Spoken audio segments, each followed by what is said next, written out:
चलो, तो बस इसमें क्या है कि समेशन थोड़ा सा कंफ्यूज करता है कि ये समेशन का मीनिंग क्या है एक्चुअली। तो एक्चुअली कभी भी ऐसी चीज आ जाए ना, अब इसमें समेशन में लिखा हुआ भी नहीं है कहां से लेके कहां तक लेना है, ये भी लिखा हुआ नहीं है। तो उसका मतलब क्या होता है कि मेरे ख्याल से क्वाड्रेटिक में भी एक आध क्वेश्चन आए होंगे ऐसे समेशन से रिलेटेड, शायद से। नहीं आया तो आप समझ लो। इसका मतलब होता है कि उसमें जितनी भी टर्म्स हैं उन टर्म्स को लेते हुए जितनी बार आप ये लिख सकते हैं वो सारी टर्म्स आपको लिखनी है। ठीक है, जितनी बार आप टर्म्स, जितनी terms depends on the question. तो जैसे मान लो अपने क्वेश्चन में कितनी टर्म्स है, 3 टर्म्स, राइट। तो 3 टर्म्स है, तो अब 3 पे जैसे अभी जो पेयर बनना है, यहां पर ए आया, यहां पे बी सी आया और फिर यहां पे बी सी आया। तो बिल्कुल ऐसे ही एक पेयर में बी आएगा, फिर वहां पे सी आएगा, फिर एक पेयर में सी आएगा और ऐसे वहां पे ए बी आ जाएगा। मतलब इस पूरे टर्म का मतलब बेसिकली क्या है कि साइन ए, ठीक है, into sine B minus C upon sine B plus sine C हुआ, प्लस बिल्कुल अब ऐसे यहां पर आएगा sine B into sine C minus A हुआ और sine C plus sine A आया, और बिल्कुल ऐसे ही एक टर्म आएगा sine C into sine A plus B, sorry A minus B upon sine A plus sine B. Solve करना बहुत ही आसान है। ठीक है, कोई भी एक टर्म को सॉल्व करके बता देता हूं। लेट से ए की वैल्यू क्या रख सकते हो, पाई माइनस बी प्लस सी रख सकते हो ए की वैल्यू। तो साइन बी माइनस सी हो गया upon sine B plus sine C हो गया। एक टर्म सॉल्व कर देता हूं, बाकी टर्म अपने आप आ जाएगी। 180 माइनस थीटा साइन थीटा ही होगा। तो sine B plus C into sine B minus C हो जाएगा upon sine B plus sine C हो जाएगा। Sine A plus B into sine A minus B होगा। ठीक है, फर्स्ट स्टेप समझ नहीं आई। कौन बोल रहा है, जलज है कि दिव्यांशु, कौन है? विधान है। ठीक है, विधान फर्स्ट स्टेप, ये जो समेशन लगाए ना बेटा, इस समेशन का मतलब ये तीनों टर्म, इस समेशन का मतलब ये तीनों टर्म। ठीक है, जितने टर्म्स उस क्वेश्चन में है, जितने टर्म्स उस क्वेश्चन में है, लाइक इस क्वेश्चन में कितने टर्म्स हैंडल कर रहे हैं अपन, 3 टर्म्स। तो जैसे यहां पर एबीसी आया, यहां पर बीसी आएगा, यहां पे सी ए बी आएगा। ठीक है, उसके अकॉर्डिंग।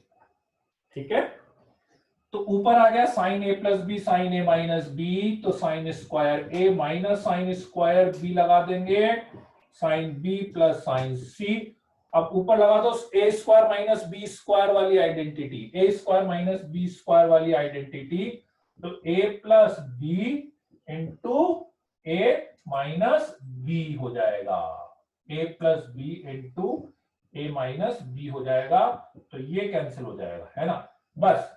अब अच्छा, और ऐसे क्वेश्चंस में यही होता है बेटा कि जब जैसे क्वेश्चन में क्या हो रहा है ना, बहुत सारी टर्म्स आ रही है और सिमेट्रिकल टर्म्स आ रही है, बहुत सारी टर्म्स आ रही है और सिमेट्रिकल टर्म्स आ रही है, तो आप तो एक टर्म को सॉल्व कर लो। एक को सॉल्व करा, फॉर एग्जांपल जैसे मैंने फर्स्ट को सॉल्व करके मुझे मिल गया साइन बी माइनस साइन सी, बस मेरा काम हो गया।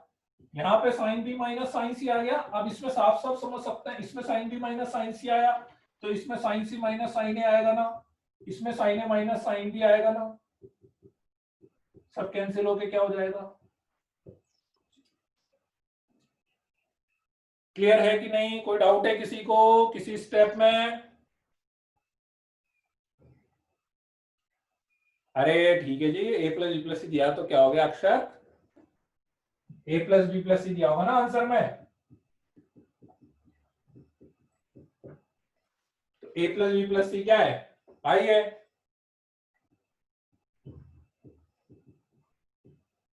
ठीक है ना, अब इतना तो मैनिपुलेशन हो जाता है।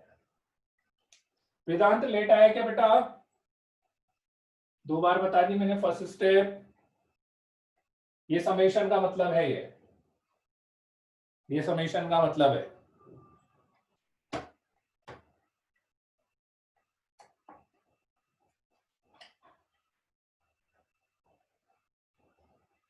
कि जैसे यहाँ पे 3 टर्म है ना, तो यहाँ पे ए बी, इस समेशन का मतलब है कि ए बी सी आया, BC आया और फिर CA भी आया, ऐसा। ठीक है, बाकी सारे क्वेश्चंस तो हो गए होंगे ना, बाकी और कोई तो डाउट नहीं है इसमें। सॉल्यूशन मैंने भेज ही दिया था, तो अपन रेंज स्टार्ट कर देते हैं हम। अरे गरु सिंह, ट्राइंगल दिया हुआ है ना, क्वेश्चन पढ़ो फिर से। ट्राइंगल ABC, सबसे पहली लाइन ही लिखी हुई है, ट्राइंगल ABC। तो ट्राइंगल ABC लिखा हुआ है, तो उसका मतलब ये तो अपन बोल ही सकते हैं ना, इससे उल्टा नहीं बोल सकते थे। ट्राइंगल ABC दिया हुआ, उससे ये बोल सकते हैं। हाँ, एक्सरसाइज के भी दिए थे। चलो, तो अभी अभी बच्चों ने बिगनर बॉक्स ही नहीं करा है, आज कर लेना, पहले कल भी क्लास है, अभी कोई दिक्कत नहीं है अपनी, तो आज एक्सरसाइज के भी कर लेना। तो कल एक्सरसाइज, अभी सॉल्यूशन शायद मैं डाल दूंगा, तो एक बार उसके भी कर लेना, तो कल उसके डाउट्स ले लेंगे। ठीक है, चलो बढ़े आगे।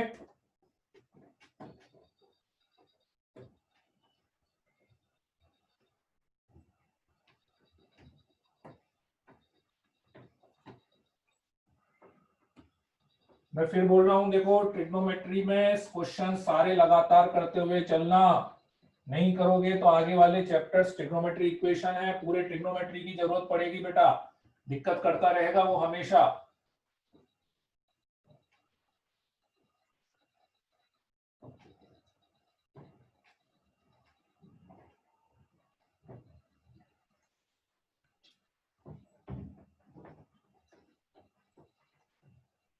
चलो, नेक्स्ट अपन स्टार्ट करते हैं, range of the trigonometric function. ठीक है, range of the trigonometric function. हाँ, अभी बस का डाल दूंगा आप एक्सरसाइज की, सॉरी। 5 वाला भी, 5 वाला नहीं बेटा, 5 है, 5 वाला कौन सा है, 5 वाला कॉट है बेटा, वो कॉस बाय साइन करके हो जाएगा बहुत इजीली। आदित्य त्रिपाठी, एक बार ट्राई करना ना यार, ऐसे क्या करता, कॉट कॉट ए दिया हुआ है ना, 5th वाला क्वेश्चन जो है वो मैं एक हिंट दे देता हूँ आपको, बहुत इजीली हो जाएगा, बहुत इजी है वो, तो कोई दिक्कत ही नहीं है। Cot B plus cot C दिया हुआ है ना, कॉट को कॉस बाय साइन लिखना, कॉस दो दो जो ब्रैकेट है ना, कॉस बाय साइन लिखना, एलसीएम ले लेना, एलसीएम लोगे तो ऊपर डायरेक्टली फॉर्मूला बन जाएगा। हर ब्रैकेट में, हर केवल ब्रैकेट मल्टीप्लाई मत करना, हर ब्रैकेट को अलग अलग सॉल्व करना, कॉस बाय साइन करना, ऊपर साइन a प्लस बी का फॉर्मूला टाइप का बन जाएगा, उसकी वैल्यू रख देना, a plus B plus C equal to pi से, बहुत इजी हो जाएगा, हो जाएगा, एक बार ट्राई करना, है ना।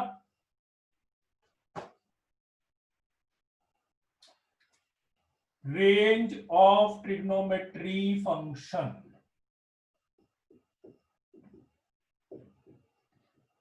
अब थोड़ा सा डिफरेंट टॉपिक आएगा, रेंज ऑफ ट्रिग्नोमेट्री फंक्शन। ठीक है, वैसे अब यूं अपने ट्रिग्नोमेट्री के ना फॉर्मूले सारे हो गए, फॉर्मूले अब कुछ भी नहीं बचे। अब बस अपने पास एक तो रेंज से रिलेटेड कुछ कंसेप्ट आएगा, और उसके बाद एक ट्रिग्नोमेट्री सीरीज टाइप का पार्ट आएगा, तो वो दो चीजें अपने पास एक्स्ट्रा है, बाकी और कुछ एक्स्ट्रा उसमें अब कुछ भी नहीं आएगा, फॉर्मूले सारे हो गए हैं। ठीक है, राइट, हाँ ठीक है। तो देखो रेंज में क्या है कि एक तो सबसे पहले तो एक स्टैंडर्ड फॉर्मूला है, वो तो मैं आपको बता ही दूंगा, स्टैंडर्ड जो फॉर्मूला है। ठीक है, उससे पहले एक इंडिविजुअल रेंज मैं शायद ऑलरेडी मैं आपको बता ही चुका हूं, इंडिविजुअल रेंज अपन ने ली थी कि साइन एक्स कॉस एक्स आ जाए, तो साइन एक्स कॉस एक्स की रेंज कहां से कहां तक होती है, -1 से लेकर 1 तक होती है। टेन एक्स कॉट एक्स, पहले छोटे छोटे बात कर लेते हैं अपन, टेन एक्स कॉट एक्स की रेंज, सॉरी एक्स नहीं, sorry,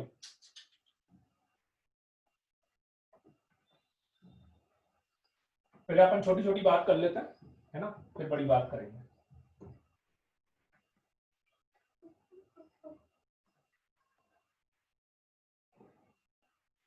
ten x cot x की range, tan x cot x की रेंज थी -1 से लेकर 1 तक, और sorry sine x cos x की, टेन एक्स कॉट एक्स की range are, sec x cosec x की रेंज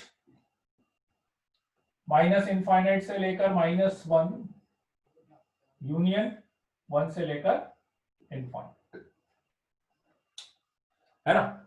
ठीक है, ये तो स्टैंडर्ड है ना, ये तो याद रखना। अब देखो रेंज में भी पहली चीज क्या है कि दो टाइप की प्रॉब्लम मिलेगी, जैसे याद हो तो अपन ने क्वाड्रेटिक में भी ऐसा करा था। एक तो वो रेंज होती है जब आपके पास एक्स के लिए, रेंज तो सबको पता है ना, रेंज दिमाग में तो समझ में आ रहा है, रेंज दिमाग में समझ में आना चाहिए कि रेंज की बात मतलब क्या। रेंज मतलब उसकी वैल्यू कहां से कहां तक आएगी। मैंने बोला साइन एक्स की रेंज -1 से लेकर 1 तक है, इसका मतलब साइन एक्स की वैल्यू -1 से लेकर 1 तक आएगी। ठीक है, अब मैंने जब बोला कि साइन एक्स की रेंज -1 से लेकर 1 तक है, तो इसका मतलब उस समय मैं ये कंसीडर कर रहा हूं या ये एज्यूम कर रहा हूं कि एक्स के लिए मेरे पास कोई रिस्ट्रिक्शन नहीं है। ये जितनी भी रेंजेस मैंने लिखी हुई है पीछे, इसका मतलब ये है कि मेरे पास एक्स के लिए कोई रिस्ट्रिक्शन नहीं है, मैं एक्स की सारी वैल्यूज पुट कर सकता हूं, है ना। जैसे आपको याद हो तो क्वाड्रेटिक में भी क्या होता था, क्वाड्रेटिक में भी दो टाइप की प्रॉब्लम आती थी। ठीक है, क्वाड्रेटिक में भी दो टाइप की प्रॉब्लम आती थी। ईशान बोल रहा है वीडियो फ्रीज हो गया, ऐसा है क्या, वीडियो फ्रीज हो रहा है क्या? बाकी बच्चों ने तो नहीं बोला, क्योंकि नहीं है ना, नहीं है, नहीं ईशान नहीं है बेटा, चल रहा है चल रहा है चल रहा है चल रहा है चल रहा है चल रहा है। हाँ हाँ ठीक। तो ये जो अपन बात कर रहे हैं, जैसे क्वाड्रेटिक की मैं बात कर रहा था, ठीक है, तो क्वाड्रेटिक में भी मैं आपसे ये बोल रहा था, क्वाड्रेटिक में भी क्या हो रहा था कि अपन ने दो टाइप की प्रॉब्लम करी थी, है ना। याद हो तो आपको कि एक तो जैसे मैं आपसे सीधे सीधे मान लो मैंने दी है y is equal to x square minus 2x प्लस 5, इसकी रेंज निकाल लो। ठीक है, तो इसकी रेंज में तो कोई दिक्कत थी नहीं, अपन ने निकाल ली थी डायरेक्ट। आप फॉर्मूला भी बना लिया था -d/4a से लेकर इनफाइनाइट टाइप का, वो भी बना लिया था, है ना। अब उसमें एक टाइप का क्वेश्चन करा, अब वो जो रेंज आप निकालते थे वो अपन ये सोच के निकालते थे कि भाई मेरे पास एक्स की वैल्यू के लिए कोई रिस्ट्रिक्शन नहीं है, आप एक्स कुछ भी रखो, -इनफाइनाइट से लेकर +इनफाइनाइट तक एक्स बिलोंग्स टू आर के लिए। अब कभी कभी कुछ प्रॉब्लम में वो एक्स को रिस्ट्रिक्ट कर देता था, करता था कि लाइक जैसे मान लो मैंने आपसे बोला कि रेंज निकालो, एक्स की वैल्यू मैंने आपको बोल दी 0 से लेकर 3 तक है, या कोई और रिस्ट्रिक्शन मैंने दे दिया, है ना। तो उसमें आप क्या करते थे, परफेक्ट स्क्वायर बनाते थे, याद है मेथड। फिर अपन परफेक्ट स्क्वायर बनाते थे और देखते थे कि ये 0 हो रहा है या नहीं हो रहा है, उसके अकॉर्डिंग फिर रेंज अपन बताते थे, मिनिमम वैल्यू मैक्सिमम वैल्यू निकाल। करेक्ट, बिल्कुल सेम चीज, मतलब ये लॉजिक है ना। एक्चुअली ये लॉजिक हर क्वेश्चन पे लगता है, हर फंक्शन पे लगता है, बात केवल क्वाड्रेटिक की नहीं।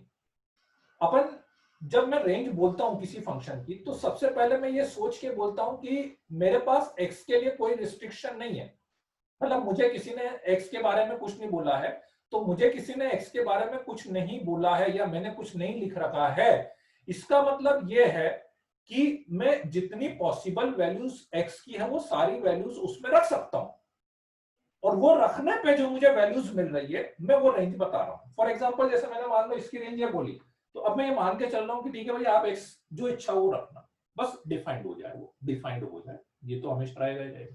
ठीक है ना, टेन कोट है आप कुछ भी रखो, सेक कोसेक है आप कुछ भी रखो, लेकिन समटाइम इट्स डिपेंड्स कि मान लो मैंने एक्स की वैल्यू को थोड़ा सा रिस्ट्रिक्ट कर दिया, एक्स की वैल्यू को रिस्ट्रिक्ट कर दिया। फॉर एग्जांपल जैसे साइन एक्स का ग्राफ याद है आपको, है ना, साइन एक्स cos x का ग्राफ मेरे ख्याल से सबको याद होगा। ठीक है, तो अब सपोज करो कि जैसे मैं साइन एक्स का ग्राफ बनाता हूं, है ना, ऐसा बनता है।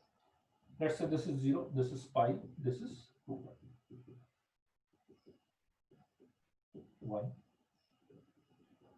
माइनस, ठीक है, ये पाई बाय 2,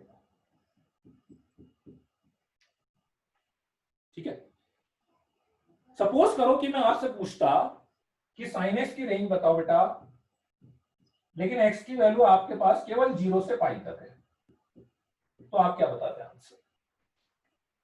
मैं आपसे पूछता साइन एक्स की रेंज बताओ, एक्स की वैल्यू केवल 0 से लेकर पाई तक ही रख सकते हो आप, तो आप आंसर क्या बताते।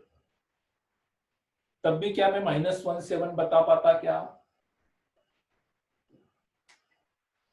सौरभ सिंह अभी भी नहीं, सौरभ नहीं, कौन, स्नेहा अभी भी -1 बोल रही है। काफी सारे बच्चों ने सही आंसर दिया, नहीं, वेरी गुड, 0 7 बेटा, 0 7। देखो वैल्यू क्या मिलेगी ये इस चीज पे ही तो डिपेंड करता है ना कि आप वैल्यू क्या रखोगे। ठीक है, यदि आप ऐसी वैल्यू रख ही नहीं रहे हो जो नेगेटिव दे रहा है तो मुझे कहां से -1 से 1 मिलेगी। ग्राफ जब आप x की वैल्यू 0 से लेकर पाई तक रख रहे हो, ध्यान से देखो, तो आपका जो ग्राफ है वो एक्स एक्सिस के ऊपर गया, इतना ही ग्राफ बना ना। आप 0 से पाई रखोगे तो इतना ही ग्राफ बनेगा ना। ठीक है, तो इतना ही ग्राफ बना, तो इसके अकॉर्डिंग मुझे साफ साफ दिख रहा है मेरी वैल्यू केवल कहां से कहां तक ही जा पाई, मिनिमम 0 से लेके 1 तक ही जा पाई, 0 से 1 तक। इसने आई कि नहीं बात समझ में? इसने आपने -1 से 1 बोला था, केवल 0 से लेके 1 तक ही होगा ना। ग्राफ में आप देखेंगे तो साफ साफ दिख रहा है 0 से 1 तक। ठीक है, राइट। तो मेरा पॉइंट बस इतना सा था, इसमें इतना सा था, ठीक है, कि हमेशा अपने को आंसर ऐसा नहीं है कि साइन एक्स आ गया तो हमेशा मैं -1 से 1 तक बोल दूं आंख बंद करके, या सेक एक्स आ गया तो मैं माइनस इंफाइनेट से -1 से इंफाइनेट, है ना। यदि उसने एक्स के लिए मुझे कोई रिस्ट्रिक्शन दिया है तो मुझे उस एक्स के अकॉर्डिंग मेरा आंसर बताना पड़ेगा, है ना। हमेशा मैं फिक्स आंसर नहीं बता सकता, दैट इज, मतलब वो प्रॉब्लम तभी आएगी जब वो एक्स को रिस्ट्रिक्ट कर दे, एक्स को कुछ बाउंड कर दे कि नहीं भाई एक्स यहां से यहां तक ही लेना। यदि एक्स के बारे में कुछ नहीं बोला है तो जो अपने स्टैंडर्ड मेथड्स हैं वो चलते रहेंगे, उस केस में तो मुझे कोई डाउट नहीं आएगा। ठीक है, राइट। नहीं, वो ट्रिगो में फॉर्मूला कहीं कहीं पे फॉर्मूला बन जाएगा बेटा, जो आप सोच रहे हो एक्स बिलोंग्स टू आर के लिए जैसे अपन ने बनाया था ना, कहीं कहीं पे फॉर्मूला बन जाएगा, हर बार नहीं बन पाएगा फॉर्मूला, है ना। चलो अब कुछ आंसर आप ओरली बताना, देखें। जैसे अभी ग्राफ व्राफ ये सब चीजें अपन ने डिस्कस करी, तो मेरे ख्याल से अब जैसे एक दो आंसर आप सोच के बताना थोड़ा सा, है ना, ओरली, या थोड़ा सा ग्राफ व्राफ से सोचो, जैसे भी सोचो आप, छोटे छोटे से आंसर्स हैं।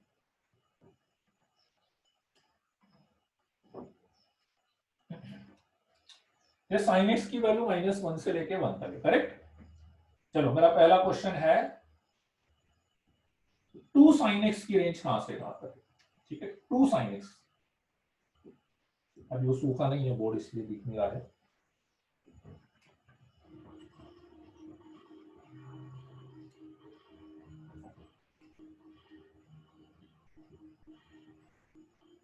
To sine x,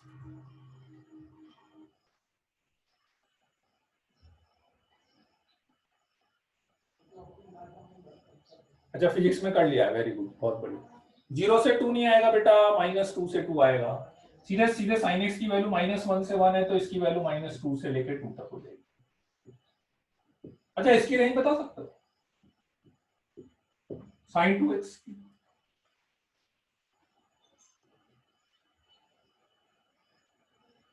sign 2x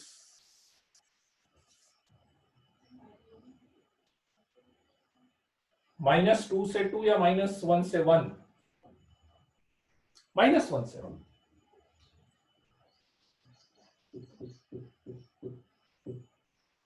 -1 अंदर एंगल से थोड़ी ना फर्क पड़ेगा, वैल्यू तो साइन देगा। तो ये तो आप कुछ भी कर लो, साइन 2x ले लो, साइन x/2 ले लो, साइन x/3 ले लो, सबकी रेंज -1 से लेके 1।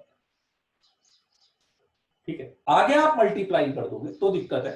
2 साइन एक्स की रेंज -2 से 2 है, ठीक है, 3 साइन एक्स कर दूंगा तो उसकी रेंज -3 से लेके 3 तक आ जाएगी, है ना। 1/2 साइन एक्स कर दोगे तो 1/2 साइन एक्स की रेंज -1/2 से लेके 1/2 आ जाएगी, ऐसा। ठीक है, राइट, क्लियर है ये वाली बात। तो अब अपन आगे स्टैंडर्ड वाले पे आते हैं, फिर स्टैंडर्ड मेथड्स पे, है ना। चलो बहुत बढ़िया, इसको लिख भी लो, आप थोड़ा सा लिख लो तो याद रह जाएगी, लिख भी लेना, एक बार कॉपी में लिख लो। 2 साइन एक्स की -2 से 2, 3 साइन एक्स की -3 से 3, 1/2 साइन एक्स की -1/2 से 1/2, sign 2x sign x/2 sign x/3, तीनों की -1 से लेके 1 तक। ठीक है,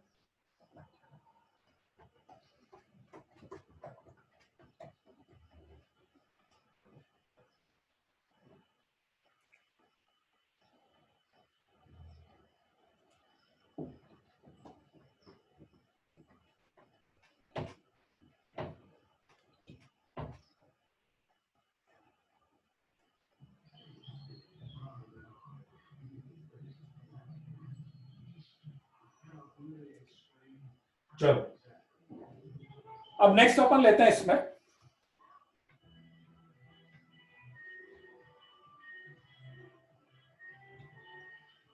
अच्छा वो भी पढ़ लिया आपने, बहुत बढ़िया, वेरी गुड, है ना।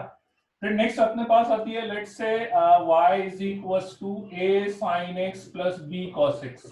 तो कोई बोल रहा है कि ये भी आपको आता है a sin x plus b cos x वाला भी, इसकी रेंज भी।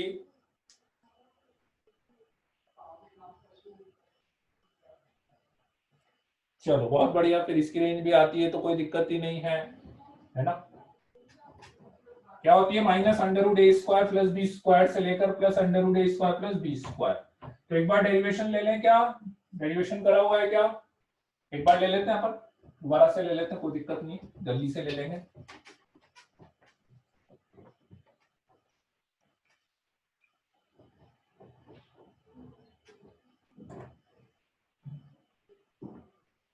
देखो a sin x plus b cos x ऐसी टर्म है, ठीक है, नहीं क्या कोई बात नहीं, अपन कर लेते हैं क्योंकि अपने को जरूरत पड़ती रहती है डेरिवेशन की। आगे अपन ट्रिग्नोमेट्री इक्वेशन करेंगे तो वहां पे भी अपने को जरूरत पड़ेगी। अब इसमें ना एक बहुत स्टैंडर्ड चीज बताता हूँ कि ये a sin x plus b cos x अपने पास कहीं पर भी आ जाए आपके पास, उसको आपको कोई फॉर्मूला बनाना हो साइन का या कॉस का। एक्चुअली क्या होता है कि रेंज निकालने का अपन क्या कोशिश करते हैं, जब भी अपने को किसी फंक्शन की रेंज निकालनी होती है ट्रिग्नोमेट्री में, तो अपन ये कोशिश करते हैं कि वो जो पूरी टर्म्स है, वो जितनी भी टर्म्स उसमें आ रही है, वो एक फॉर्मूला बन जाए मेरे पास। कोई फर्स्ट टाइम में करता हूँ, कोई स्टैंडर्ड टाइप का फंक्शन बन जाए, कोई क्वाड्रेटिक बन जाए या कोई फॉर्मूला बन जाए ट्रिग्नोमेट्री का। मान लो पूरा साइन का कॉस का किसी का फॉर्मूला बन जाए और फिर उसकी वैल्यू मुझे पता है, तो मैं वहां से लेके वहां तक उसकी वैल्यू रख दूं। फिर तो अपन हमेशा ये कोशिश करते हैं कि पूरा कोई जो अपना स्टैंडर्ड टाइप का फंक्शन है ना, वो बन जाए अपने पास, है ना। अच्छा एक चीज मेरे ख्याल से आपको पता होगी कि आप बोले कि भाई इसकी रेंज निकालनी है, तो अपन ऐसा कर सकते हैं क्या कि भाई साइन एक्स की मैक्सिमम वैल्यू भी 1 होती है, इसको मैक्सिमम 1 कर दें, cos x की मैक्सिमम वैल्यू भी 1 होती है तो इसको भी 1 कर दें, तो maximum value a plus B आ जाए, या मिनिमम -1 कर दें। नहीं कर सकते, क्यों नहीं कर सकते, because sin x and cos x have the same variable, they both can not be 1 at the same time. दोनों एक साथ एक वैल्यू के लिए 1 नहीं हो सकते। यदि हो सकते तो मेरे लिए बहुत आसान काम हो सकता है। या सेम एक वैल्यू के लिए दोनों -1 नहीं हो सकते, ठीक है। तो that is the main problem actually, right. तो इसलिए अपना टारगेट यही करा, अपन ने कोशिश यही करी कि इसको एक फॉर्मूला बनाने के लिए, और अब जो मेथड मैं आपको बता रहा हूं फॉर्मूला बनाने के लिए, ये मेथड पूरे मैथमेटिक्स में a sin x plus b cos x type का एक्सप्रेशन कहीं पर भी आ जाए, a sin x plus b cos x type का एक्सप्रेशन कहीं पर भी आ जाए, ये वाला मेथड लगाना है जो अब अपन करने वाले। आगे नेक्स्ट ईयर इंटीग्रेशन में भी आता है बहुत सी बार फॉर्मूला बनाने के लिए, अभी भी अपन करते हैं। अभी नेक्स्ट चैप्टर में ट्रिग्नोमेट्री इक्वेशन आएगी, वहां पे भी मैं इसको यूज करूंगा, है ना। कहीं पर भी a sin x b cos x आ गया और आपको लग रहा है कि नहीं यार मुझे इसको एक फॉर्मूला बनाना है, this is the very standard method, ठीक है। तो मेथड ये है कि अपन इसको under root a square plus b square से मल्टीप्लाई और under root a square plus b square से डिवाइड करते हैं। अब बात ये आती है कि ये लाए कहां से अपन ने, ये under root a square plus b square अपन ने कैसे सोच लिया कि भाई यही लेना है अपने को और कुछ क्यों नहीं लेना है, ठीक है। उसका तरीका ये था कि आप ये सोचो कि मैं आपको कोई भी दो नंबर दे दूं, मैं आपको कोई भी दो नंबर दे दूं कि कोई भी पॉजिटिव नेगेटिव, मतलब पॉजिटिव की बात करते हैं अपन, तो पॉजिटिव नंबर, ठीक है। तो उन दो नंबर को लेकर आप एक राइट एंगल ट्राइंगल बना सकते हैं कि नहीं बना सकते। उन दो नंबर को लेकर आप एक राइट एंगल ट्राइंगल बना सकते हैं क्या। जैसे मान लो मैंने आपको दे दिया लेट्स से 3 और 4, ऐसे कोई भी नंबर दे दूं तो मैं क्या करूंगा, एक 3 और एक 4, उसमें तो कोई रिस्ट्रिक्शन है नहीं, बन सकता है, करेक्ट। तो इन जनरल में बात करूं तो मान लो मैंने दो नंबर लिए a और b, है ना। उस a और b को लेके मैंने एक ट्राइंगल बना दिया लाइक दैट, इसमें तो कोई दिक्कत नहीं। अब जब भी आप a और b को लेके एक ट्राइंगल बनाओगे तो उसका जो हाइपोटेनियस आने वाला है वो undoubtedly under root a square plus b square आएगा ना। ठीक है, राइट। अब इससे क्या फायदा होगा, इससे यह फायदा होगा कि लेट्स से मैं कोई भी एक एंगल को यदि इसमें थीटा बोलता हूं, मान लो मैंने इसको थीटा बोला, इसको बोल लो, इधर से इसको बोल लो, ठीक है। तो साइन थीटा यदि मैं a upon under root A square plus B square लिखूंगा, तो cos theta b upon under root ए स्क्वायर प्लस बी स्क्वायर लिख सकते हो कि नहीं? ठीक है, इस स्टेप में मेरे पास कोई रिस्ट्रिक्शन नहीं है ए और बी के लिए, मैं ऐसा हमेशा कर सकता हूं। आप ए और बी मुझे कितना भी बड़ा, कितना भी छोटा, कितना भी नंबर दे दो, but that I can always do, हमेशा कर सकता। अब आप बोलो कि थीटा यही क्यों लिया अपन ने, थीटा ये ले लेते, ले लो, इसकी जगह मान लेते ये थीटा ले लेते, तो कुछ नहीं, उल्टा हो जाता, ये साइन थीटा की जगह कॉस थीटा आता और ये कॉस थीटा की जगह साइन थीटा, ये होता ना, उल्टा ही होता। आप इसको थीटा मान लेते तो उल्टा हो जाता मेरे पास, ठीक है। कुल मिला के मुझे एक बात समझ में आ गई कि यदि मेरे पास ए और बी दो नंबर हैं और उन दो नंबर को मुझे साइन और कॉस में कन्वर्ट करना है, ठीक है, साइन और कॉस में कन्वर्ट करना है, तो सबसे अच्छा तरीका है कि उसके अपॉन में मैं अंडर रूट ए स्क्वायर प्लस बी स्क्वायर ले आऊं। तो एक को यदि मैं साइन मानता हूं, एक वैल्यू को यदि मैं साइन मानता हूं, तो दूसरी वैल्यू डेफिनेटली कॉस होगी। या आप बोलें कि नहीं मैंने तो इसको कॉस माना, तो कोई दिक्कत नहीं है, इसको आप साइन बोल सकते हैं। This is the logic behind the under root of a square plus B square, ठीक है। तो कभी भी मेरे पास दो नंबर जब भी आ जाते हैं और उसको साइन या कॉस का फॉर्मूला बनाना होता है, तो this is the best way कि आप उसको अंडर रूट ए स्क्वायर प्लस बी स्क्वायर से मल्टीप्लाई या अंडर रूट ए स्क्वायर प्लस बी स्क्वायर से डिवाइड कर दो। तो ये पूरा, अब एक मिनट पूरी बात तो सुन लो अभी आयुष, अभी तो आगे की चल ही रहा है ना।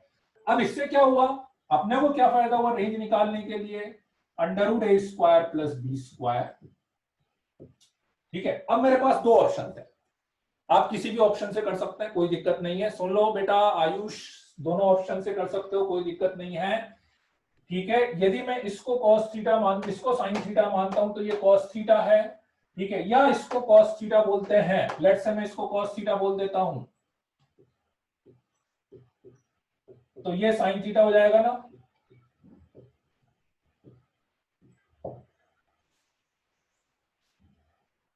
ठीक है।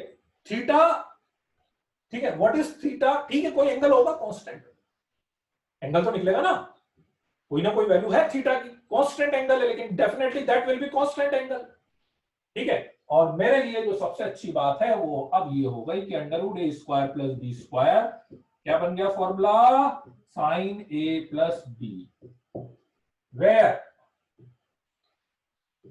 वेयर टेन थीटा, इसको साइन माना, इसको कॉस माना है, तो दोनों को डिवाइड करेंगे तो where tan theta is equal to b है ना। अब उसमें एक्चुअली आप सोच रहे होंगे ये मैंने टेन थीटा क्यों लिखा, ठीक है ना, अपन ने साइन थीटा ये लिया था तो साइन थीटा कॉस थीटा लिख देते। एक्चुअली टेन थीटा अपन इसलिए लेते हैं जनरली, कभी भी जब साइन कॉस से डील करते हैं ना, तो मुझे कोई एंगल बताना होता है तो मैं टेन थीटा बता देता हूँ, क्योंकि टेन थीटा जो है ना, तो उससे मुझे थीटा, उससे क्या होता है कि अपने को रेंज पता लग जाएगी थीटा की, ठीक है। मतलब साइन थीटा के साथ दिक्कत रहती, साइन थीटा में क्या होता है, अलग से आप साइन थीटा को देख के थीटा निकालोगे तो फिर ये गड़बड़ कर देगा, अलग से cos थीटा को देख के थीटा निकालोगे तो ये गड़बड़ कर देता है। तो वो इसलिए अपन जनरली क्या होता है कि टेन थीटा की फॉर्म में अपन कभी भी थीटा बताना होता है ना, तो अपन टेन थीटा की फॉर्म में बताते हैं, अपन साइन या cos की फॉर्म में नहीं बताते। इसलिए मैंने बस टेन थीटा बता दिया कि हाँ भाई थीटा आपको चाहिए तो इस वाले फॉर्मूले से निकाल लेना, that will be your tan theta, ठीक है। और ये मेरे पास आ गया। अब मेरे ख्याल से अब समझ में आ रही होगी बात कि साइन की वैल्यू कहां से कहां तक होती है बेटा। तो जैसे अभी आप 2 sin x की वैल्यू -2 से 2 बता रहे थे, 3 sin x की वैल्यू -3 से 3 बता रहे थे, तो इसकी मिनिमम वैल्यू -1 से लेकर 1 तक हो जाएगी। तो आपकी पूरी रेंज जो है मिनिमम वैल्यू मैं लिखूंगा -√a² प्लस b स्क्वायर से लेकर मैक्सिमम वैल्यू मैं लिखूंगा +√a² प्लस b स्क्वायर तक। तो इसलिए अपनी जो रेंज आ जाएगी वो आ जाएगी -√a² प्लस b स्क्वायर से लेकर +√a² प्लस b स्क्वायर। ठीक है बच्चों, चलो लिख लो अब इसको जल्दी से। फिर इसमें 2-3 पॉइंट और अपने को डिस्कस करने हैं।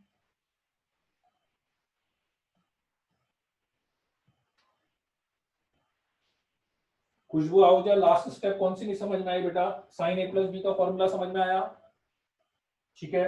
उसके बाद तो मैंने बस ये करा है कि साइन की वैल्यू अभी यार अपन ने बताई थी कि साइन की वैल्यू कहां से कहां तक होती है, -1 से 1 तक होती है ना।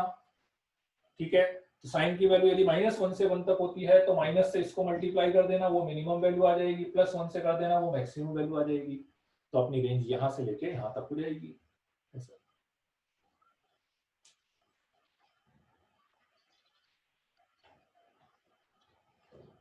टेन थीटा वाली बेटा, एक्चुअली टेन थीटा वाली अभी बहुत ज्यादा आप समझ नहीं पाओगे क्योंकि वो इनवर्स ट्रिग्नोमेट्री का कंसेप्ट है ना।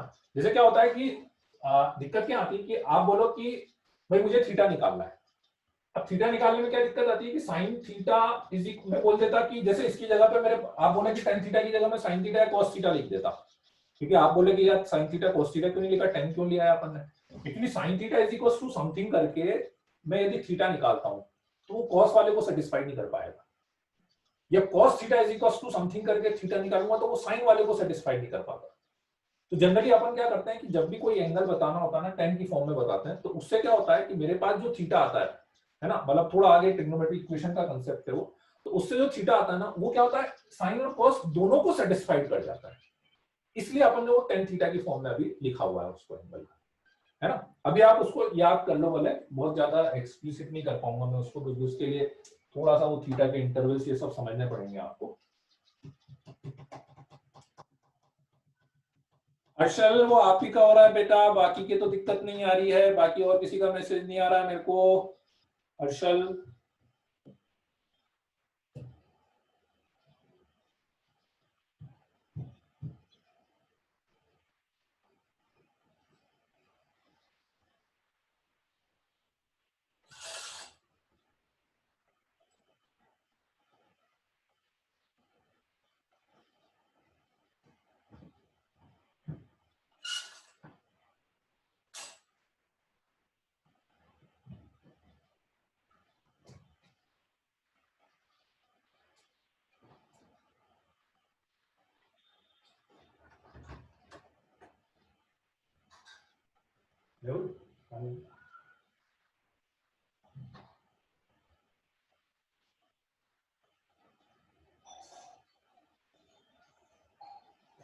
ठीक है। बस देखो वो अप्रोच, जो दूसरी अप्रोच है बस एक इतनी सी है ना, जो एक और पॉसिबिलिटी आप कर सकते हो, बस वो ये कर सकते हो। एक तो डिफरेंशिएशन वाला मेथड भी देता है, डिफरेंशिएशन है पर उस पर तो अभी अपने को जाना नहीं है, डिफरेंशिएशन से कर सकते हो। दूसरी एक पॉसिबिलिटी बस ये है कि जैसे अभी यहाँ पे मैंने cos थीटा sin थीटा लिखा, इसकी जगह पे यहाँ पे आप sin थीटा लिख लेते, यहाँ पे cos थीटा लिख लेते, तो क्या होता, साइन की जगह आपके पास cos का फॉर्मूला बनता। ठीक है, साइन की जगह यदि cos का फॉर्मूला बनता तो भी आपकी रेंज -1 से 1 होती है।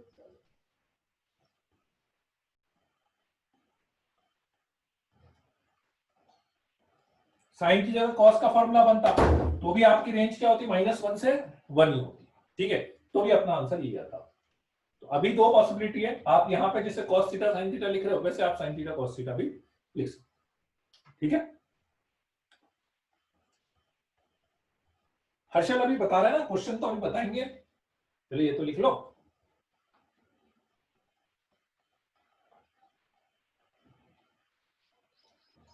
हाँ सफिशिएंट है मॉड्यूल, चलो लिख लिया। इसमें ए और बी के ऊपर कोई रिस्ट्रिक्शन नहीं है, ए और बी पॉजिटिव नेगेटिव कुछ भी हो सकते हैं।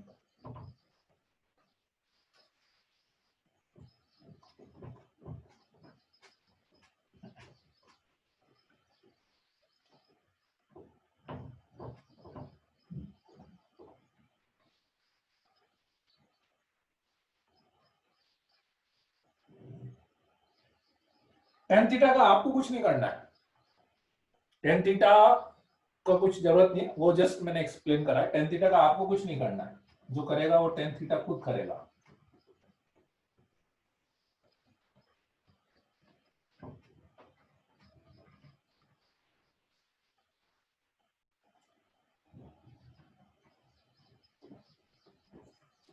हाँ, अब इसको अप्लाई करने में देखो क्या रिस्ट्रिक्शन है, एक आध रिस्ट्रिक्शन है, बाकी तो बहुत आसान सी चीज है, कोई ज्यादा दिक्कत है नहीं उसमें अप्लाई करने में, है ना। For example find the range, orally बता सकते हो, मैं क्वेश्चन लेता हूं, आंसर कुछ नहीं, अपने को बार बार प्रूफ नहीं करना है ना, देखो बार बार प्रूफ करने की जरूरत नहीं है, ठीक है, आप सीधे बस, हाँ, हाँ बिल्कुल सही बात है आदित्य है ना, आपको कुछ नहीं करना उसमें। चलो बताते जाना answer, y is equal to 3 sine x, पहले बहुत इजी वाला ले लेता हूं मैं, 4 cos x की रेंज कहां से कहां तक बच्चों, 3 sine x plus 4 cos x की रेंज कहां से कहां तक, -5 से 5 तक, ये आपका a हो गया, ये आपका b हो गया, हर्षल समझ लेना क्वेश्चन में कैसे करना है अपन अप्लाई, ये a हो गया, ये b हो गया, मिनिमम वैल्यू होती है -√a² plus b² plus √a² plus b², ठीक बच्चों, तो इसका आंसर आ गया -5 से लेकर +5 तक, तो second y is equal to, मैं आपसे बोलूं 12 cos x -5 sin x, तो इसका आंसर कहां से कहां तक बोलेंगे, 12 cos x -5 sin x का आंसर कहां से कहां तक बोलेंगे,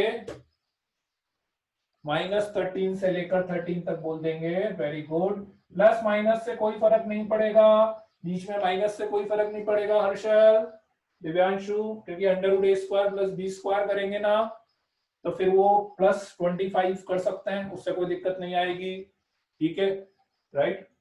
दिव्यांशु हो कि नहीं आज, दिव्यांशु भयंकर रूप से हो कि नहीं आज, दिख नहीं रहे हो दिव्यांशु आज, गायब है मुझे लग रहा है Divyanshu,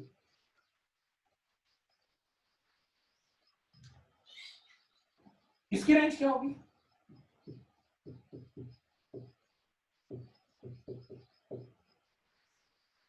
three sine x plus 4 cos x plus 5,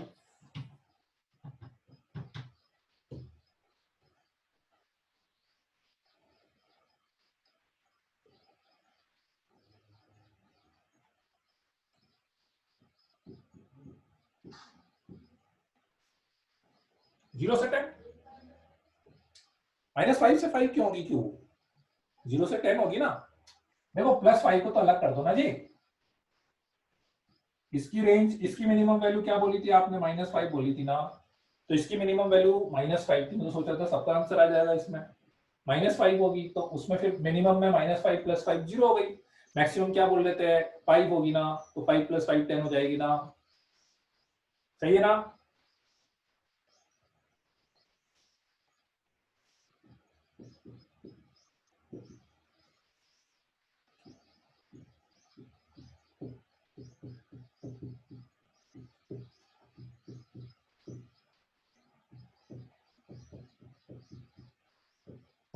इसका आंसर -5 से 5 होगा कि नहीं, यस या नो में जवाब देना है,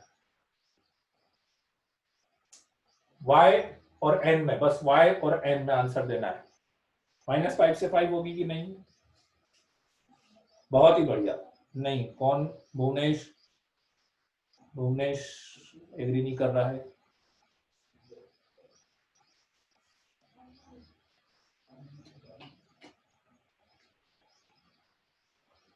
भुवनेश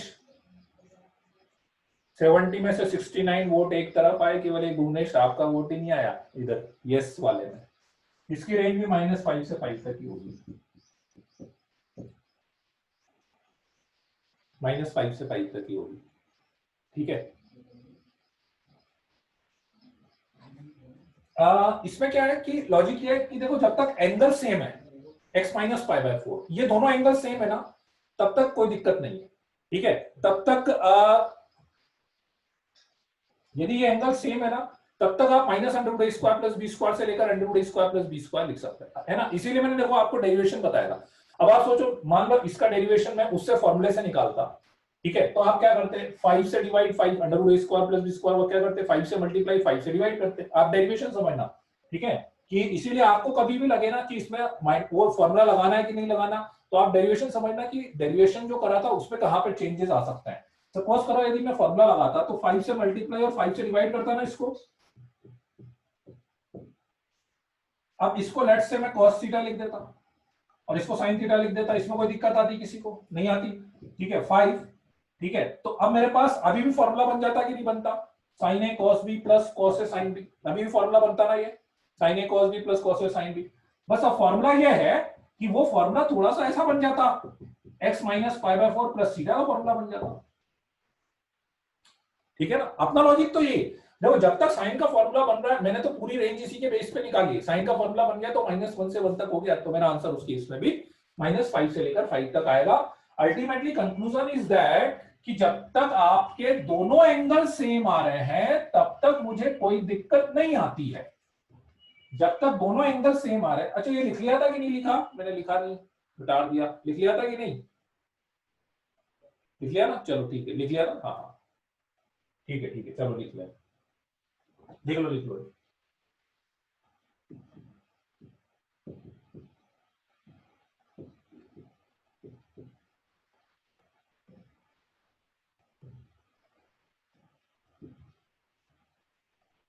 थर्ड क्वेश्चन में किसको दिक्कत आ रही है? थर्ड में तो बिल्कुल छोड़ दो, आप कुछ करना ही नहीं है। ये +5 है, इसकी मिनिमम वैल्यू -5 हो गई तो पूरे की मिनिमम वैल्यू 0 हो गई। इसकी मैक्सिमम वैल्यू 5 हो गई तो पूरे की मैक्सिमम वैल्यू 5 + 5 10 हो गई। ठीक है। हाँ, दिक्कत कब आएगी? जब आपके पास साइन और कॉस के साथ जो एंगल है वो डिफरेंट आ जाए।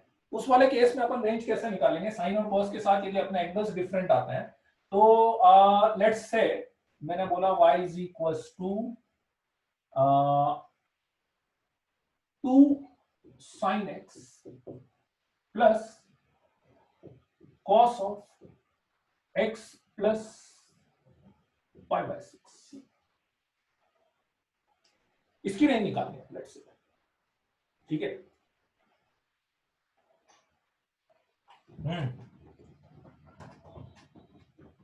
देख लिया मैंने दिव्यांश।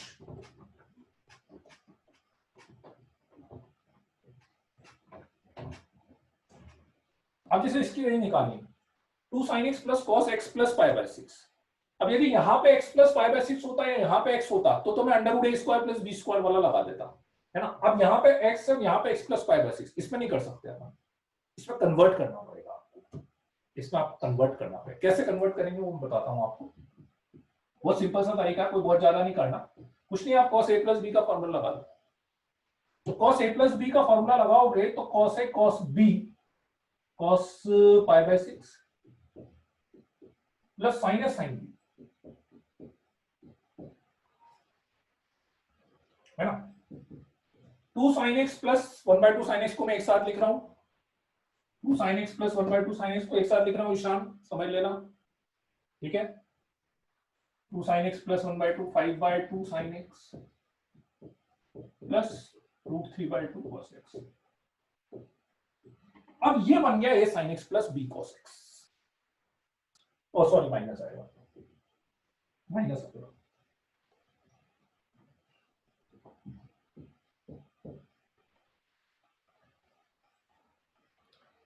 तो अब ये बन गया मेरे पास a sin x plus b cos x। अब इसमें मैं लगाऊंगा तो मेरी वैल्यू आएगी √a² प्लस b² यदि करूंगा माइनस √a² प्लस b², तो 9 और 3 12 √3 आ रहा है, तो मेरी रेंज आ जाएगी -√3 से लेकर प्लस -√3 से लेकर प्लस √3। तो यदि आपके पास ऐसे एंगल डिफरेंट आ जाए तो कुछ नहीं, आप पहले उसको ओपन कर लेना, ओपन करने के बाद फिर से कर लेना उसको ऐसे, है ना। अब आंसर जितना भी कॉम्प्लिकेट, आंसर की टेंशन मत करो, वो अंडर रूट के अंदर अंडर रूट भी आएगा तो आने दो, उससे मुझे कोई दिक्कत नहीं है, है ना। आंसर की टेंशन मत करना, इसे इतना कॉम्प्लिकेट आने दो, आने दो, आंसर आ रहा है तो आने दो उसको। ठीक है, let's say sine of x minus π/6 plus cos of x plus π/3 की रेंज निकालना, तो देखें इसकी रेंज निकालना, तो देखें एक बार, sine x minus π/6 plus cos of x plus π/6 की रेंज,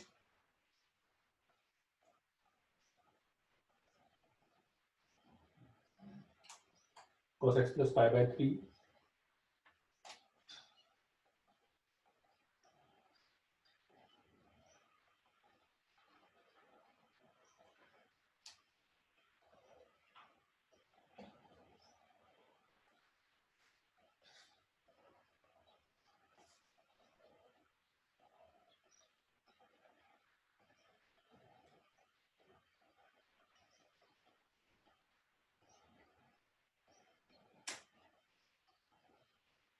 कैंसिल हो गया क्या?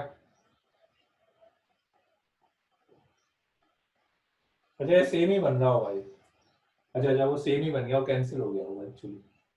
90 माइनस करा होगा ना, तो वो जीरो आ गया होगा। अच्छा अच्छा अच्छा। हाँ वो कोइंसिडेंटली मैंने ऐसे लिखा था रैंडम, वो जीरो हो गया, मैंने देखा भी नहीं उसमें, है ना। इसको ऐसा करो, पाई बाय 4 कर लो ना, कैंसिल नहीं होगा। इसको पाई बाय 4 कर लो, cos x plus pi by 4 कर लो।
थोड़ा आंसर गंदा सा आ रहा होगा उसका, हो सकता है वो, है ना।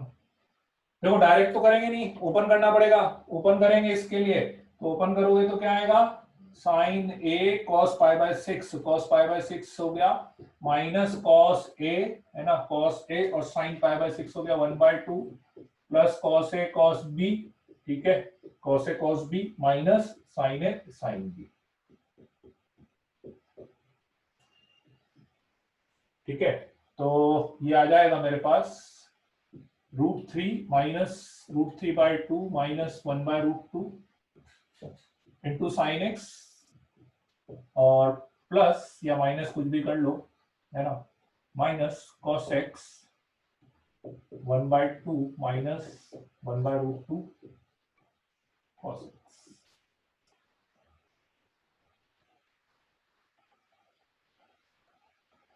ठीक है, बस अब वो फॉर्मूला लगा तो वो टर्म ठीक है, अजीब सी आ रही है, वो फॉर्मूला तो वही लगेगा, लेकिन √a² प्लस b² का फॉर्मूला लगा देना। मतलब आप इसको a मान लेना, लेट्स से इसको a मान लेंगे, और इसको b मानते हुए √a² प्लस b² वाला फॉर्मूला अपन लगा देंगे, माइनस √a² प्लस b² से लेकर √a² प्लस b²।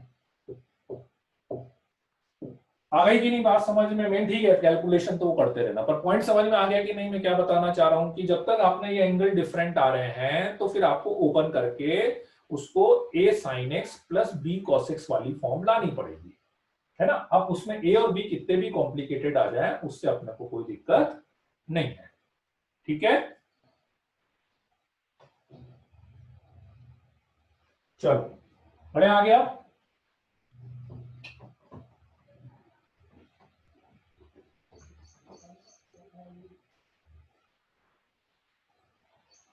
प्लस का 1/√2, नहीं प्लस का नहीं आएगा ना, माइनस का ही आएगा बेटा, वो माइनस कॉमन ले लिया मैंने एक्चुअली, माइनस कॉमन ले लिया ना वो, तो प्लस का 1/√2 आएगा।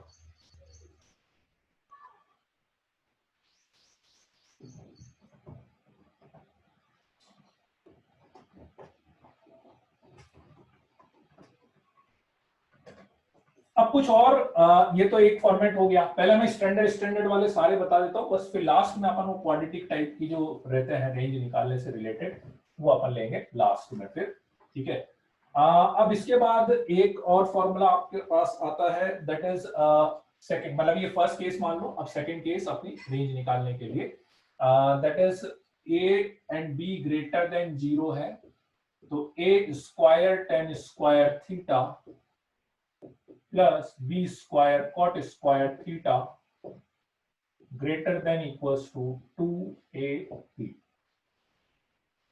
तो मतलब एक तरह से a tan square theta plus b cot² theta की जो मिनिमम वैल्यू है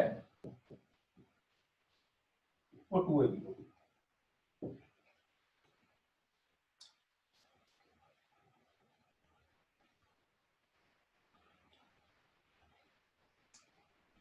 स्क्रीन फ्रीज हो गई क्या? एक दो बच्चों ने मैसेज लिखा है मेरे को, ईशांत ने और पाटीदार, दो जनों ने लिखा। नहीं है ना? नहीं है, नहीं है, नहीं है ईशांत, चल रही है, चल रही है। ठीक है, कंफ्यूज होता हूँ यार ऐसे लिखते हैं। A square tan square theta plus B square cot square theta greater than equals to 2ab। Condition है, कंडीशन का ध्यान रखना, कंडीशन का ध्यान रखना। ठीक है, ए और बी जो है वो ग्रेटर देन 0 होना चाहिए, पॉजिटिव के लिए ही है। ए और बी जो है वो पॉजिटिव के लिए ही लगेगा, नहीं तो फिर वो क्या मॉड लिखना पड़ जाएगा मेरे को। ठीक है, ये अपन ने निकाला कैसे है, ये अपन ने कैसे निकाला, एएमजीएम का कंसेप्ट बताया था कि नहीं आपको? एएमजीएम वाला कंसेप्ट अपन ने करा था ना, M greater than equals to GM, ऐसा बताया था कि नहीं आपको पहले कभी? नहीं बताया? चलो ठीक है, ब्रीफ के लिए बता देता हूं क्योंकि वो इक्वेशन में भी जरूरत पड़ती है। वैसे अपन तो पढ़ेंगे उसको सीरीज में पढ़ेंगे, पर इन ब्रीफ में बता देता हूं, ठीक है, क्योंकि वो उसी से निकलता है। बाकी दूसरे मेथड से भी निकाल सकते हो, वो थोड़ा सा बड़ा जाएगा, निकाल उससे भी सकते हैं अपन अभी के लिए। ठीक है, जैसे एक वैसे नहीं, एमजीएम से बता देता हूं मैं, ज्यादा अच्छा रहेगा। एमजीएम में क्या होता है कि आपके पास let's say A1 A2 up to AN n positive real numbers, A1 A2 A3 अप टू AN, लेट्स से आपके पास n पॉजिटिव रियल नंबर्स हैं। ठीक है, तो इन n पॉजिटिव रियल नंबर्स, तो इन n नंबर्स का arithmetic mean A1 plus A2 up to AN by n, ये अर्थमेटिक मीन होता है n नंबर्स का arithmetic mean, like average, average निकाल ले एक तरह से, मीन, मीन जिसको अपन बोलते हैं। ठीक है, अर्थमेटिक मीन, ए मतलब अर्थमेटिक मीन, अर्थमेटिक मीन। ऐसे इनका जी है, ज्योमेट्रिक मीन।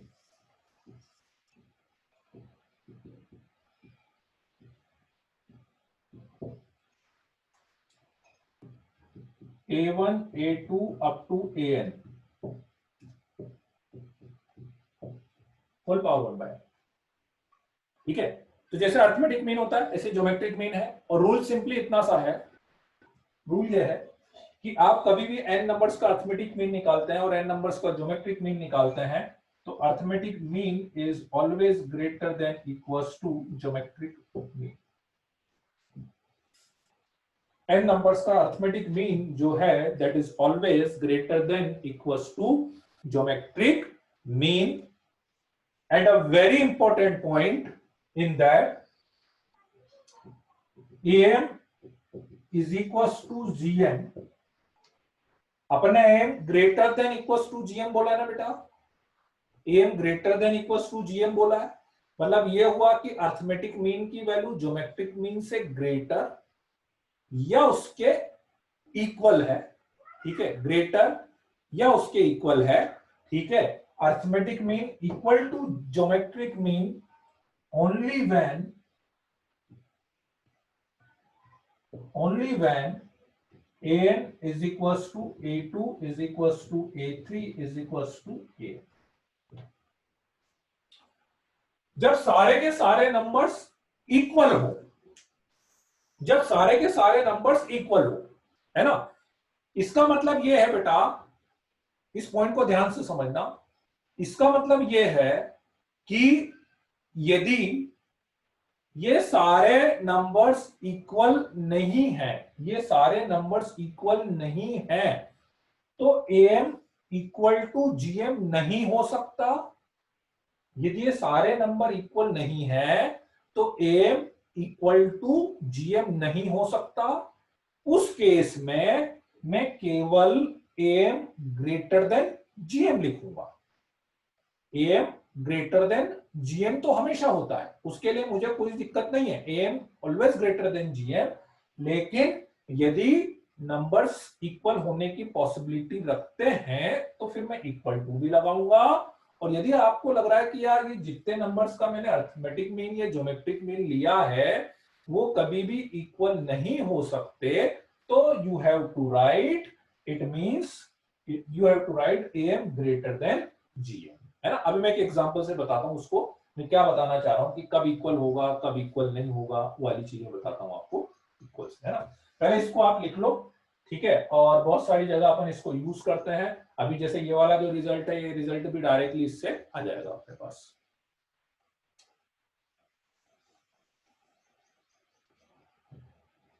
रिपीट कुछ नहीं करना बेटा, इसमें सिंपल सी चीजें लिखी हुई है। ये n पॉजिटिव रियल नंबर है, इसका ये अरिथमेटिक मीन है, ये इसका ज्योमेट्रिक मीन है, और ये रिलेशन होता है ना। इसका प्रूफ भी अभी अपने सिलेबस में है भी नहीं, ये रिलेशन होता है कि आप n नंबर्स का अरिथमेटिक मीन लेंगे तो that is greater than equals to geometric mean होता है, ठीक है। अभी ये वाली चीज मैं एक एग्जांपल से बताता हूं।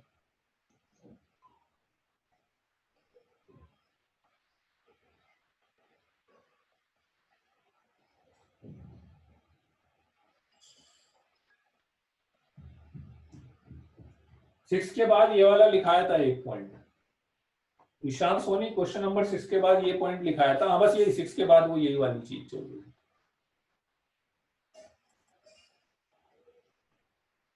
लिख लिया क्या? चलो, अब जो पॉइंट मैं बताना चाह रहा हूं देखो वो क्या है पॉसिबिलिटी।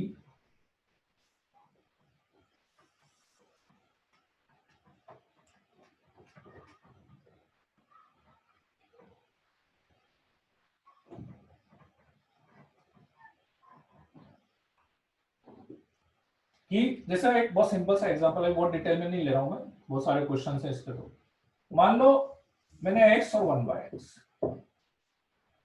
दो नंबर लिए, x और 1/x, तो x प्लस 1/x/2 मैंने लिख दिया x पॉजिटिव। x पॉजिटिव है, 1/x भी पॉजिटिव होगा, इनका अरिथमेटिक मीन ये हो गया, this is arithmetic greater than equal to geometric mean.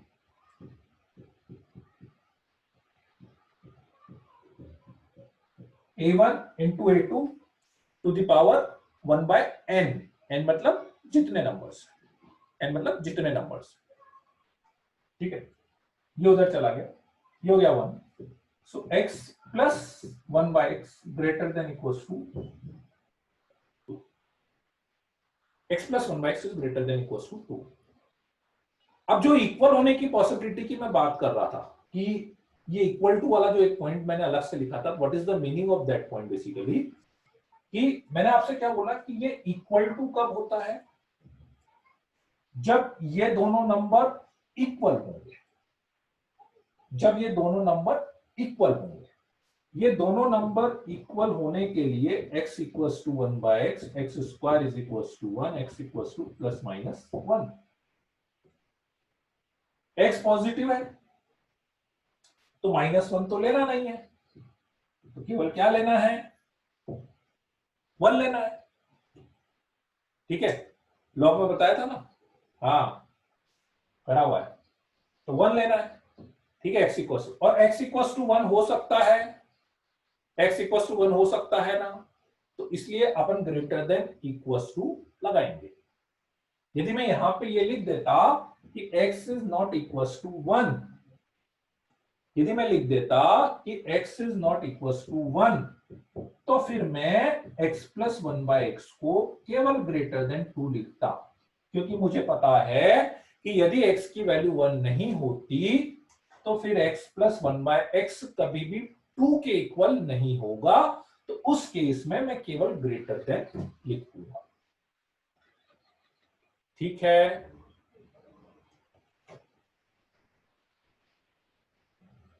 Right, चलो तो वापस से अपने कंसेप्ट पे आते हैं, है ना। ये एग्जांपल भी आप लिख लेना, बाकी और डिटेल में अपन बाद में ले लेंगे इसको। प्रोग्रेशन एंड सीरीज का पार्ट है ये, उसकी चिंता मत करो, प्रोग्रेशन एंड सीरीज में लेते हैं अपन, ये उसका पार्ट है बेसिकली। पहले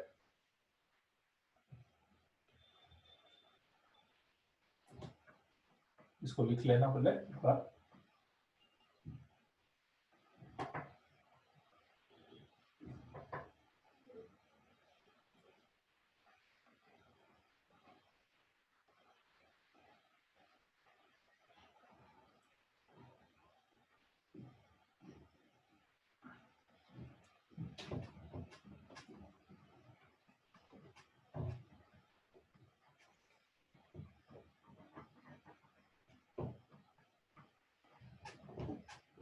हाँ, जैसे अब ये वाला जो रिजल्ट आया ना अपन, ये रिजल्ट भी यहीं से आया है, ये वाला रिजल्ट भी यहीं से आया।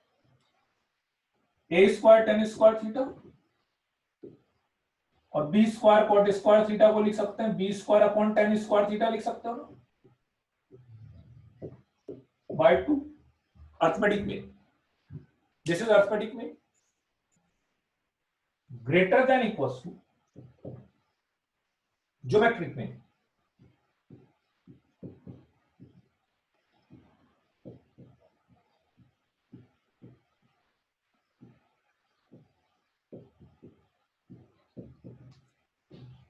ए स्क्वायर बी स्क्वायर की पावर 1/2 ए बी, 2 को उधर ले जाओ तो 2 को उधर ले जाएंगे तो A square tan square theta plus B square cot square theta greater than equals to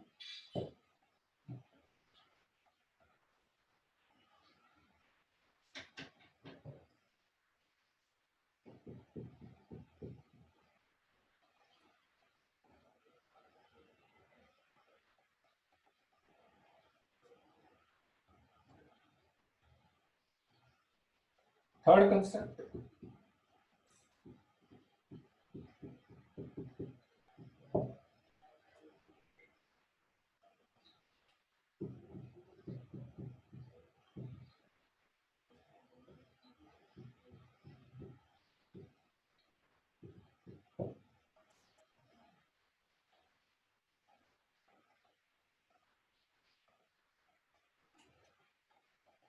maximum sine alpha cos.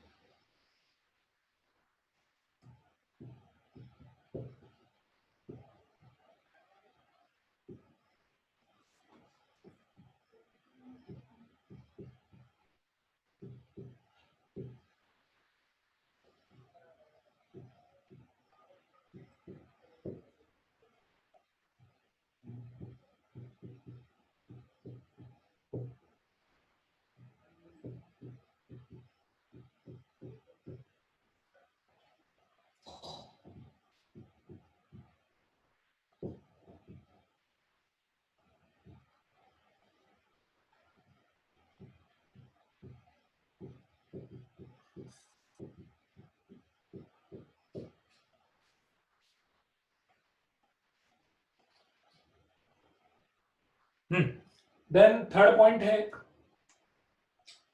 Third point यह है कि अल्फा और बीटा दो एंगल दिए हुए हैं, 0 से π/2 होंगे, मतलब सब पॉजिटिव की बात कर रहे हैं एक तरह से अपन। Alpha plus beta is equal to constant है, दोनों का सम कांस्टेंट है, तो maximum value of cos alpha plus cos beta, cos alpha into cos beta, sin alpha plus sin beta and sin alpha into sin beta occurs only when alpha is equals to beta is equals to, alpha is equals to beta हो जाएगा तो k/2 हो ही जाएगा दोनों, जब k/2 होगा, है ना। अब वो रिजल्ट है, वैसे ये सारी चीजें अपन खुद भी प्रूफ कर सकते हैं, जैसे मैं एक इसको रिजल्ट को प्रूफ करके भी आपको बता देता हूँ कि बेसिकली ये रिजल्ट, अगेन सब चीजें डिफरेंशिएशन से तो हो ही सकती है, मैं एक दूसरा मेथड एनालिटिकल मेथड से अपन करते हैं अभी।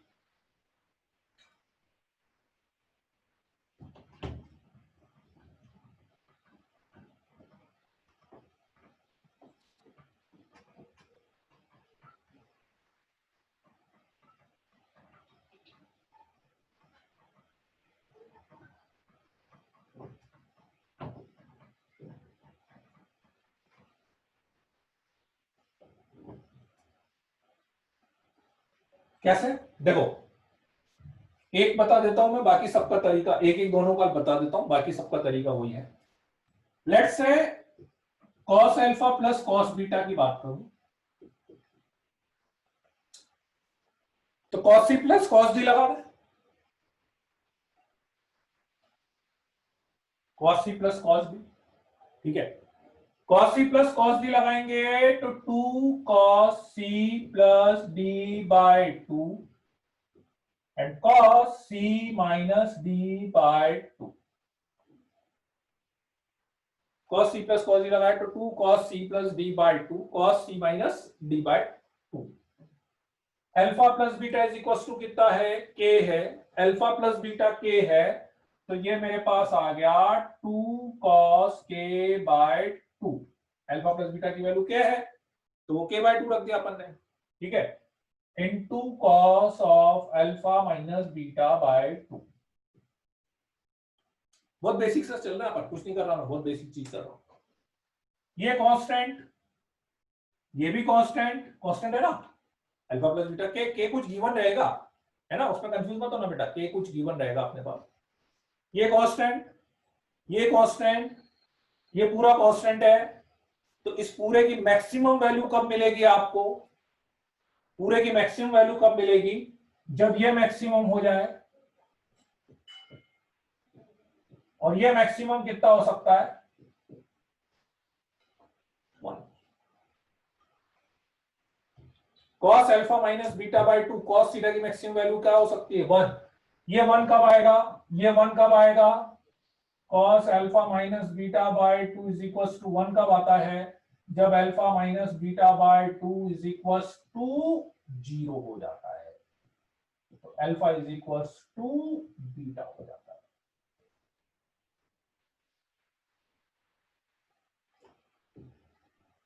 बिल्कुल सेम ऐसे यहां पे कर लो, cos अल्फा cos बीटा का भी यही लॉजिक है, cos alpha into cos beta निकालोगे ना, वो इसका भी यही लॉजिक है, 2 से मल्टीप्लाई और 2 से डिवाइड कर लो,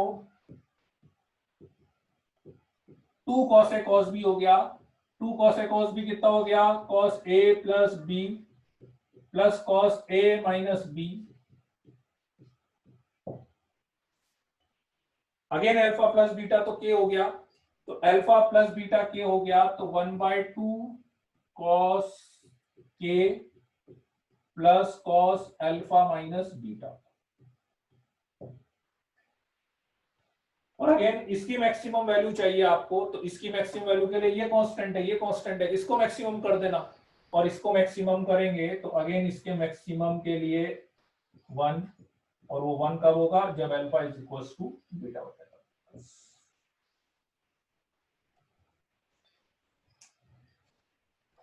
ठीक है, बाकी ये दोनों भी ऐसे ही होंगे अपने पास। तो मेनली क्या अपने को, मतलब मैं दोनों चीजें समझा रहा हूं, देखो आपको जो रिजल्ट डायरेक्ट ले सकते हो, ठीक है, वो रिजल्ट डायरेक्ट भी ले सकते हो। k/2 क्यों लिया, k/2 अपन ने लिया नहीं है, q/2 हो गया, k/2 अपन ने नहीं लिया है, तो k/2 तो हो गया, ये मैं यही तो बता रहा हूं बेटा, ठीक है अक्षत, यही तो मैं बता रहा हूं कि इसकी मैक्सिमम वैल्यू कब मिली, जब ये 1 हो जाए, और ये 1 कब होगा, जब ये 0 हो जाए, और ये 0 होने का मतलब alpha is equal to beta आ जाए, और यदि alpha plus beta equal to के है और alpha is equal to beta आ जाएगा, तो alpha is equal to beta is equal to k/2 हो जाएगा, वही तो अपन ने निकाला है, ठीक है ना।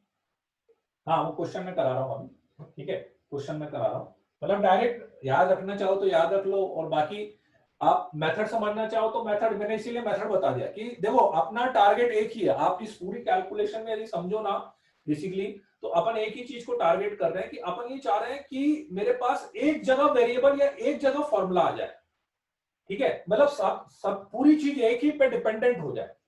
अभी क्या हो रहा है कि अल्फा पे भी डिपेंड कर रहा है, बीटा पे भी डिपेंड कर रहा है, ठीक है, तो मैंने क्या करा, फॉर्मूला लगा लूं कि पूरा कि हाँ ये कांस्टेंट सब कुछ इसके ऊपर डिपेंड कर रहा है, इसके ऊपर डिपेंड कर रहा है, तो बस इसको मैक्सिमम कर दो तो मैक्सिमम, इसको मिनिमम कर दो तो मिनिमम, ठीक है, मिनिमम तो कर नहीं सकते, इसको मिनिमम नहीं कर पाएंगे अपन, मैक्सिमम ही कर सकते हैं, तो मैक्सिमम अपन 1 कर सकते हैं इसके, वो k पे डिपेंड करेगी बेटा, वही तो k/2 की वैल्यू क्या होगी, वो तो k पे डिपेंड करेगी ना, k क्वेश्चन में देगा वो, ये तो k पे डिपेंड करेगी, नहीं ये सब क्वेश्चन में दिया रहेगा, ये क्वेश्चन में दिया रहेगा, ये अपन ने कुछ नहीं करा बेटा, मैं केसेस केसेस बना रहा हूं ये, ठीक है, ये मैंने केसेस बनाए हैं, अपन ने कुछ नहीं करा है। अरे ये अपन ने, ये क्वेश्चन में अपन की, मान लो कभी वो आपसे cos alpha plus cos beta की वैल्यू दे दे तो अपन को क्या करना है वो मैं बता रहा चाह रहा हूं। अभी मैं एक एग्जांपल बताता हूँ, एक मिनट, ठीक है ना। ये अपन ने कुछ नहीं लिया, मैंने ये एग्जांपल्स बताए कि कभी ऐसे फंक्शंस आ जाए, ठीक है, जैसे मान लो ये sin x plus b cos x लिया था, ऐसे कभी ये आ जाए, कभी ये आ जाए, तो फिर आप मैक्सिमम मिनिमम वैल्यू के लिए क्या करें, ठीक है। मिनिमम नहीं आ पाएगा, वो मिनिमम नहीं आ पाएगा उत्कर्ष, ट्राई करना उसमें की, ठीक है। जैसे मैं एक केस बता देता हूं, लिख लिया ये वाला नीचे वाला पार्ट तो लिख लिया ना।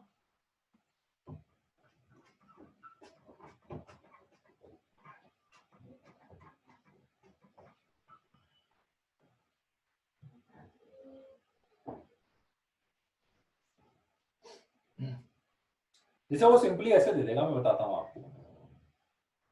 जैसे उसने दे दी find the maximum value of sin a plus sin b,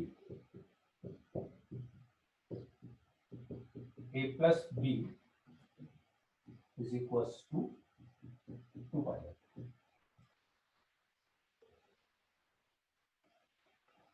a and b are positive, बस ऐसा। Find the maximum value of sin a plus sin b, a plus b equals to 2 pi by 3, a b greater than 0, ऐसे दे दिया। तो मुझे पता है कि a plus b constant, this is the condition, मतलब वो कांस्टेंट ऐसा कांस्टेंट, ठीक है। तो मुझे पता है कि मिनिमम वैल्यू कब मिलेगी, ठीक है, या सॉरी मैक्सिमम वैल्यू कब मिलेगी, जब a is equals to b is equals to k by 2, k by 2 is what, pi by 3, simply pi by 3 रख दो उसमें। तो sin पाई बाय 3 कितना, √3 बाय 2 प्लस √3 बाय 2, तो दैट इज √3, ठीक है। ऐसे यूज करना उसको बेसिकली, ठीक है ना, राइट। और मैं इसीलिए वो समझा प्रूव करने का तरीका, जैसे अब इन जनरल भी यदि आपको प्रूव भी करना होता तो आप b की वैल्यू यहाँ पे रख देते, एक और बहुत सिंपल सा तरीका, मतलब इसीलिए आप हर चीज समझो उसको, क्वेश्चन में क्या क्या कर सकते हैं अपन, है ना। कि यदि मुझे करना होता तो मैं ऐसे करता, मान लो मुझे नहीं याद होता तो मैं तो क्या करता कि b की value 2 pi by 3 minus a यहाँ पे रख देता, b की वैल्यू रख देता, पूरा साइन की टर्म्स में फंक्शन बनता, उसको मैक्सिमम कर देता, जो अपन ने यहाँ पे करा एक तरह से, तो वो भी अपन कर सकते हैं, ठीक है। आई कि नहीं बात समझ में?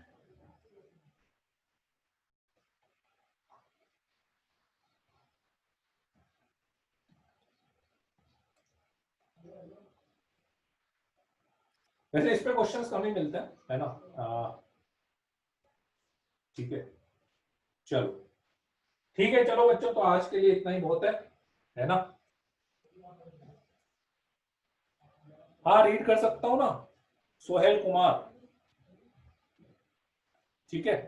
चलो ओके देन। क्यों 15 मिनट लेस क्यों? नहीं बेटा, टाइम 6:50 तक का ही टाइम है, पार्थ नीमा, टाइम 6:50 तक का ही तो है, ठीक है।